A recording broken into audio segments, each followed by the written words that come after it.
Okay, good evening. We start our evening session. Please pay attention that there is a small change in the program. The first talk scheduled by Alon Bahabat will not be giving this evening. So the first talk will be given by Rakefet Ofek-Almog, and the rest of the talks will be in the same order as in the program. So we start, so there are altogether, before the breaks, 3 talks given by students and postdocs. The first talk will be, as I said, given by Rakefet Ofek-Almog from the engineering faculty, from the group of Yossi Shacham. So the subject is electrochemical microtechnologies for polymeric actuator devices. Okay. Thank you. Thank you, and I'd like to thank the organizers of the Nano Conference for giving me the opportunity to tell you about our work. My name is Rakefet, and I'm a PhD candidate in Professor Yossi Shacham's group in the Faculty of Engineering, Physical Electronics. And I'd like to tell you today about electrochemical microtechnologies for polymeric actuator devices that we work on in our group.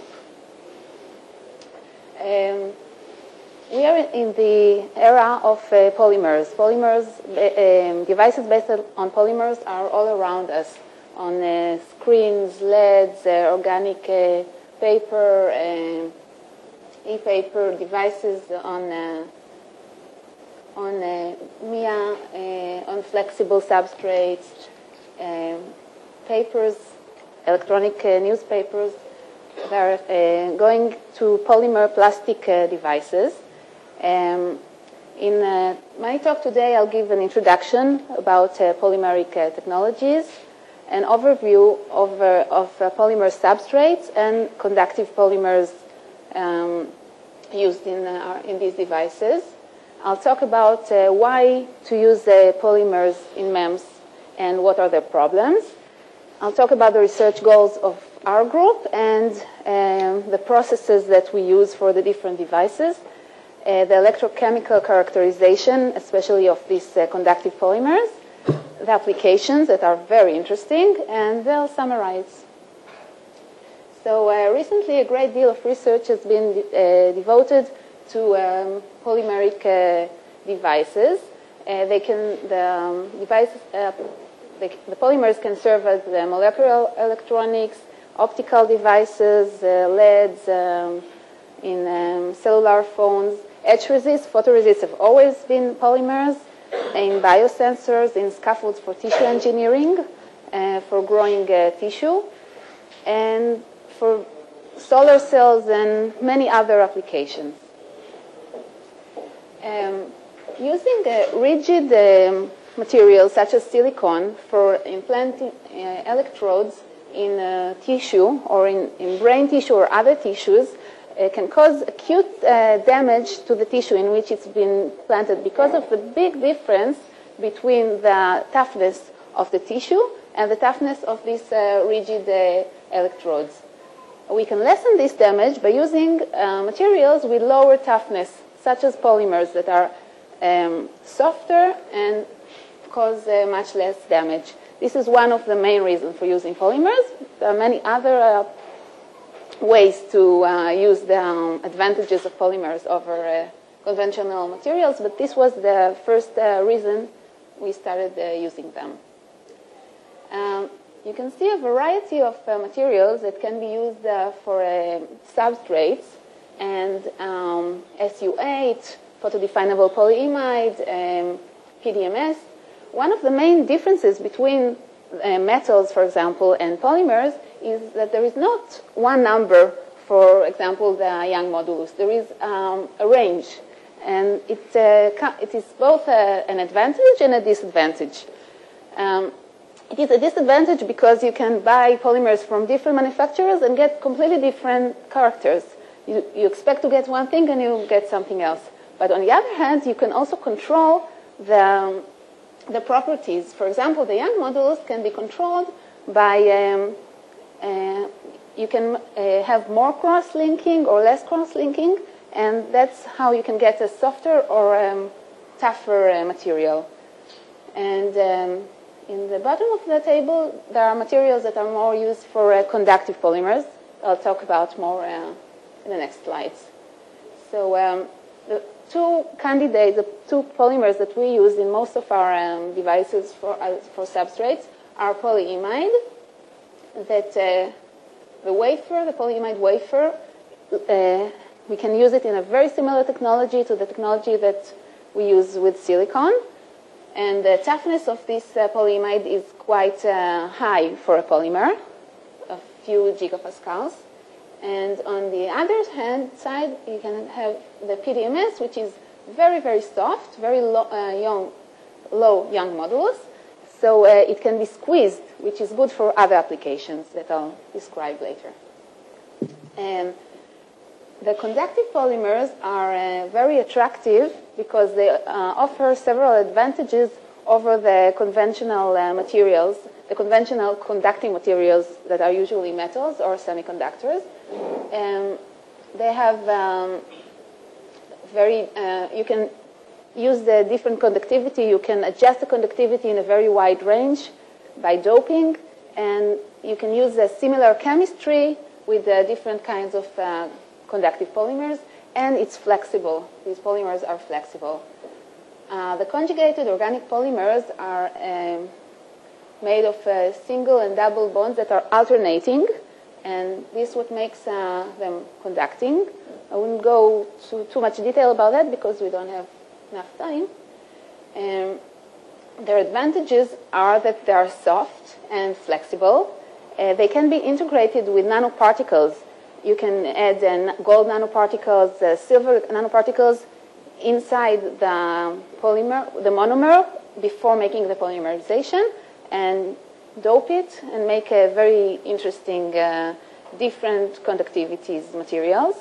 You can form films with variable electrical and mechanical properties with similar chemistry, so they are adjustable. And the process temperature is quite low. That makes the whole process a bit cheaper.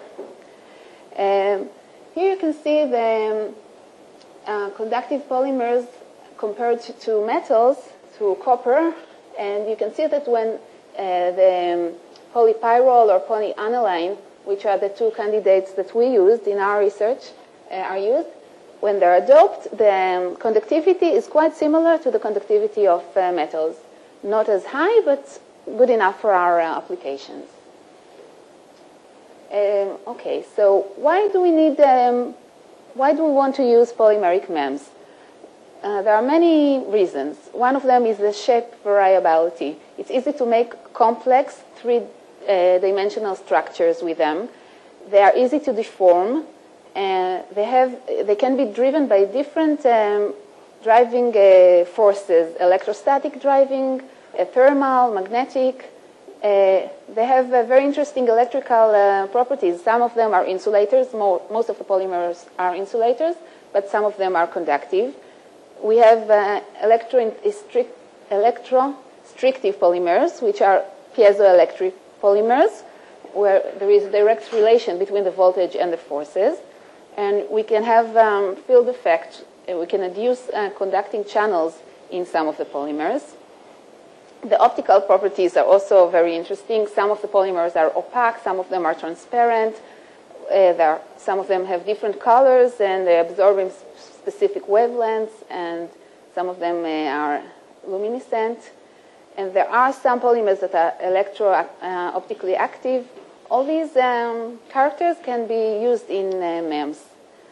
The process methods, we can use regular microtechnologies like laser etch, inkjet, 3D printing, molding, stamping, hot embossing, and lamination, which are quite cheap techniques, cheaper than the regular conventional materials used in MEMS, in non-polymeric MEMS. And we can modify the surface to fit many biochemistries. We usually are focusing on biocompatible devices, so the surface functionalization can be done They can link to proteins, DNA, that is very interesting. And we can modify the surface liquid properties or the surface air properties. And we are in a nano conference, so they are compatible with many nanotechnologies. We can use nanoparticles embedded in the structure or on the surface. We can use self-assembled monolayer functionalization to make them, to functionalize them. They can be nanoporous. Many of the polymers, especially the conductive polymers, have very high roughness, and they are very porous. So we can use this as an advantage to absorb materials, and they can be modified to fit cellular nano landscape. And they are manufacturable, they are very low cost, lower material cost, and lower lab cost. But it can't all be good, and there are some problems, obviously, with the polymeric MEMS. One of them is demetallization. There is a delamination. Usually, in most of our devices, we need some metal. We can't do it all polymer, at least a thin seed layer of metal. So there sometimes are delamination between the metal and the polymer. There are adhesion problems between the metal and the polymeric interface. One of the most difficult problems for us was the dicing. We did the whole process on a beautiful polyimide wafer. It was perfect. We wanted to implant it in a brain in one of our projects, but we couldn't cut it. Something that is so silly in silicon, you can cut it so easily.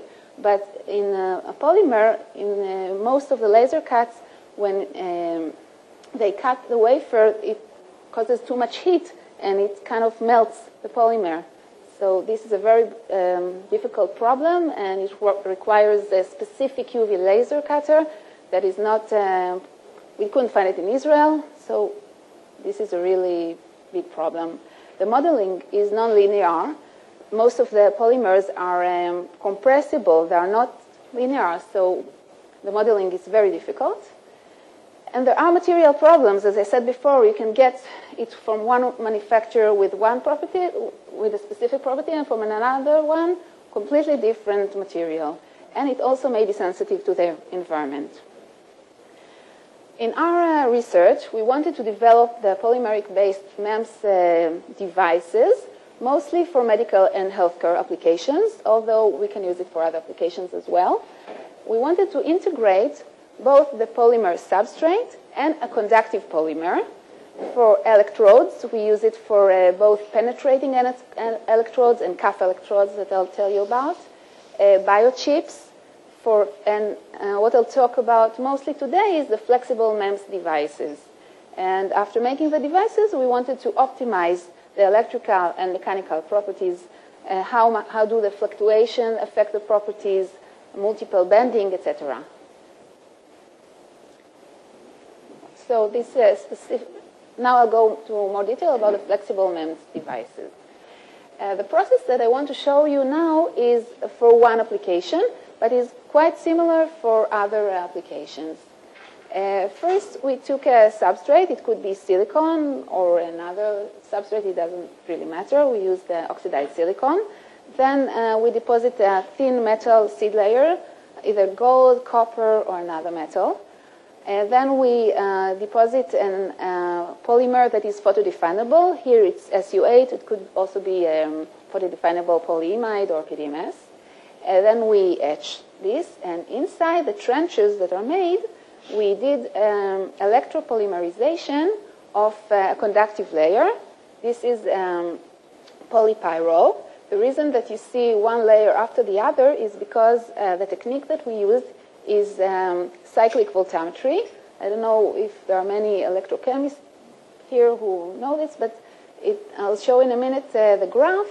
It goes from a positive, from a 0 voltage to a high voltage, and then back a few times. And I'll explain later why we use this technique for the deposition. After all the deposition of the conductive polymers, the polymer was etched out. The metal is also etched. and we can use interlayer insulation. And this is the device that we manufactured. The device was, this device is a micro actuator that was designed by Professor Slava Krylov and Zvi Shmilovitz from mechanical engineering.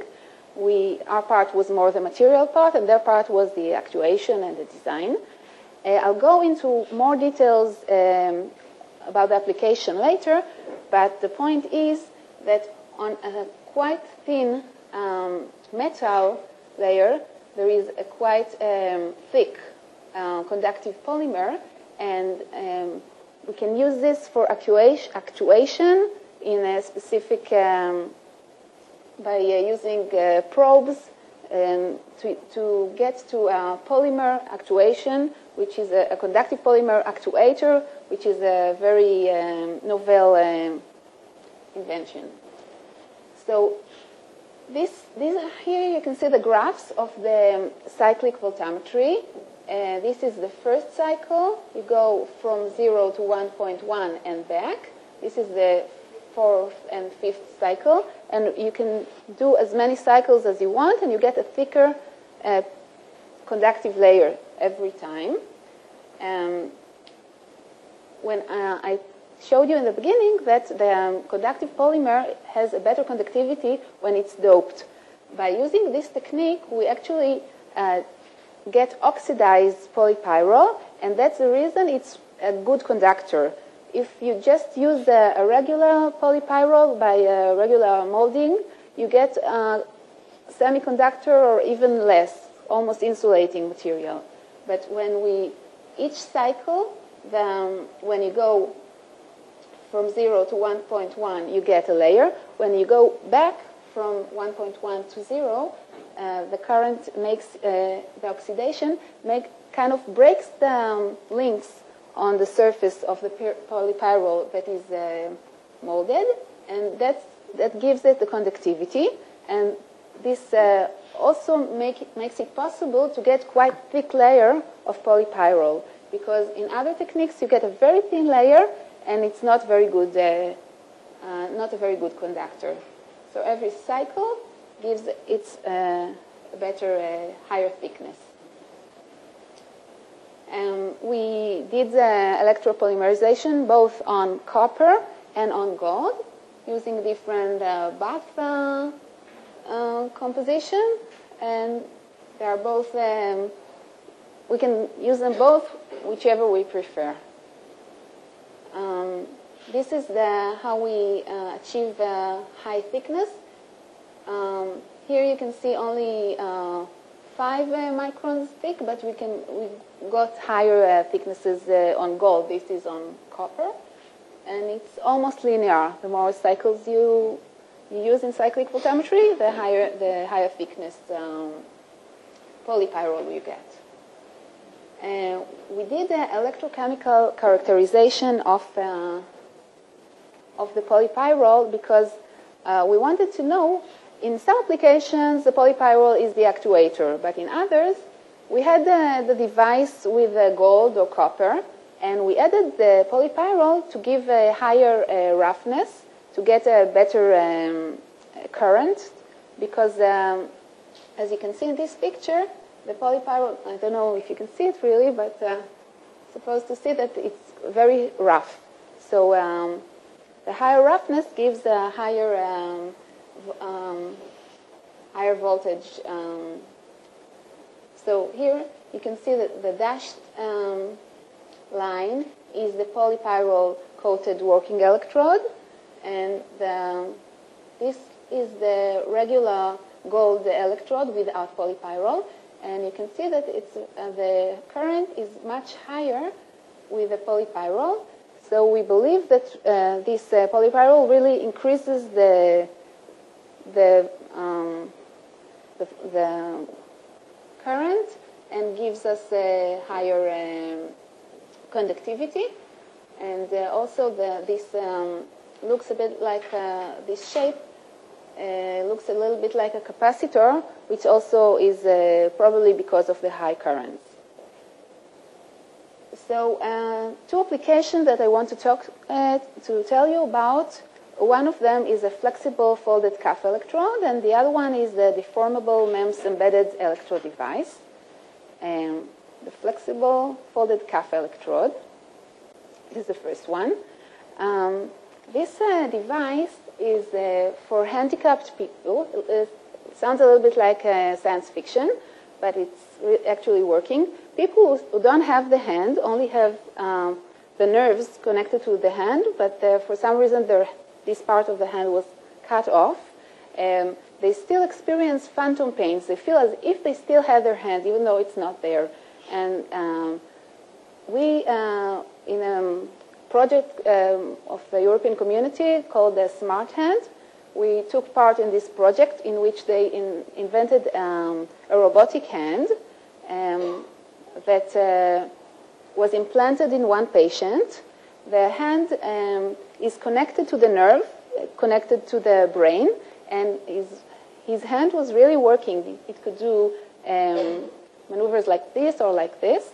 Our part of the project was making the electrode that is wrapped around the nerve and connected to the robotic hand. And I'll show you the movie with a patient that actually had the hand.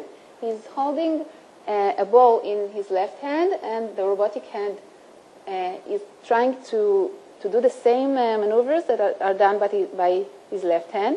And he says that he feels as if he still had his regular hand. He says it's unbelievable. He really feels like it's his own hand. He has to learn how to use it. It's not automatic. It's not that they plant the hand and he can use it immediately. But after learning how to do it, he can pour water from a bottle. It's very difficult to pour water from a bottle into his cup with his robotic hand. Do all these kind of movements. It's in Sweden, by the way, Sweden model. And here you can see the hand being put inside. In a minute, you'll see. No? Yes. They are connected. There are electrodes around the nerve. The electrodes that we made were implanted in his hand, and that's how they connect the hand into his arm. So the electrode is quite a big electrode that is wrapped around the nerve and can do all these things that you saw. The electrode that was implanted was with the gold, as this one. And in the next generation, we wanted to use the conductive polymer, polypyrrole, on the gold. As I said before, the polypyrrole is quite rough, and this roughness increases the current. And also, the neurons have a big affinity to conductive polymers, so we believe that it will even work better with the electrode with polypyrrole, even better than it worked with the electrode with gold that was implanted. The one with the polypyrrole was not implanted yet. What about the gradation? We don't know yet. This is one of the reasons it was not implanted yet. We didn't do. Actually, this project was finished. It was 3 years and it was finished. Maybe another project in the future will test the gradation. So this was one application. The other one is the deformable MEMS embedded electrode. Actually, we had several actuators, both 2 or 3 were designed by working with Slava Krylov and Tzvi Shmilovich. Here you can see the polypyrrole on the copper seed layer inside a PDMS layer. The application was for an endoscope. Today, when you insert an endoscope into the stomach, you go blindly. You don't know where you're getting. If you get to the wrong place in the stomach, there's nothing you can do. And in this project, they tried to make the endoscope flexible using flexible material, such as PDMS, that can be squeezed. This is the end of the endoscope, made of PDMS seal with electrodes inside. And the whole device is flexible and it can be maneuvered by like an actuator while inside the stomach. This was the application. So the flexible microelectrode area in general, the metal lines are embedded onto the polymeric substrates. The polymeric-based microactuators were fabricated by integration of organic conductors, the polypyrrole, and on the polymeric substrate, and the deposition of the conductive polymer, as I showed earlier, by electrochemical methods. So the photolithography process gives us a flexible microelectrode on PDMS, which is the substrate, and then the electropolymerization by cyclic voltammetry with polypyrrole on the copper seed layer. And that's how we have a process for a flexible electrode that integrates a polymer substrate and a polymer conductor. Here you can see the array of copper with polypyrrole deposited on them. The first experiment was done, here you can see the probes of the actuation for making this motor move. Here, the probes are not thick enough. Something have to be deposited on them anyway. So the first probes were, there was copper deposited on them by electrodeposition. And here, the polypyrrole was deposited on the same array. The advantage of the polypyrrole is first it's cheaper than copper, and also rougher, the roughness that I showed before, and also the affinity, again, the affinity of the neurons and other biospecies to the polypyrrole is a very big advantage of conductive polymers over metals such as copper. So to summarize, the differences between conventional MEMS such as silicon, the silicon has its advantages like a known technology, high quality material, the manufacturing base is already there, you don't have to invent it, and it can be easily integrated with CMOS. On the other hand, we have the polymer MEMS, which is low cost, easy to deform. The devices are disposable because they are very cheap. We can have electroactivity in them, optical, electrical, interesting characters, and it's biocompatible. And to summarize our work, we had a polymer device fabricated, integrated with polypyrrole conductive polymer on a polymeric substrate. And we have different applications. I only showed you two, but we also use it for implantable electrodes inside the rat's brain, flexible actuator devices. We also used it for biochips. And we think that the future extension of this research may be far-reaching by its application to medical and healthcare investigation and treatment. And I'd like to thank all my group members, Professor Yossi Shacham, and other members that took part in different projects and gave the money. Thank you. Any questions? Thank you, Rakefet, very much for your nice talk. We have time for a few questions. So no question. I have a question. I noticed that the resolution that you have of the lithography, or typically the features that we have seen are larger than 10 microns. Is there some really limitations that you cannot go, let's say, for... No, we can get much smaller devices, but the application required quite big electrodes. I see. But you are saying that the substrate, let's say, even if it's not a silicon, it is atomically flat, and you could do the really nanolithography. Yes, there. yes, I we see. could. Yes. Thank you. All right, thank you again.